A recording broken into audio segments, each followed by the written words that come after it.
Adik sa My Love from the Star ang fans club ni Kim Soo-hyun dito sa Pilipinas na sabay-sabay pinanood ang final week ng hit Korean novela.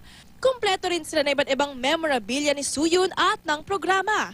Kaya aminado ang mga tagahanga, may mamimiss daw sila. Namimiss namin kayo, Mateo and Stephanie. Madamdami ng episode kanina. Tila unti-unti nang kinukuha ang alien na si Mateo pabalik sa pinagmulan niya. Pero hindi pa dyan nagtatapos ang Korean novela. Due to insistent public demand, extended ang finale na mapapanood sa Lunes 5:15 ng hapon.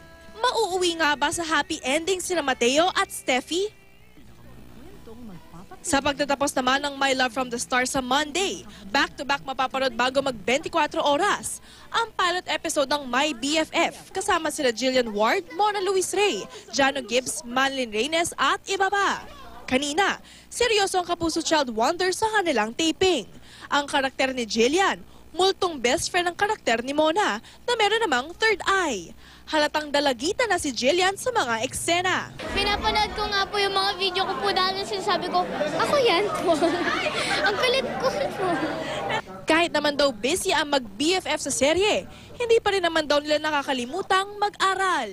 Pag pumasok ako, tapos for example may quiz kami or exam or whatever, pagdating ko na lang po, doon nila papagawa sa akin.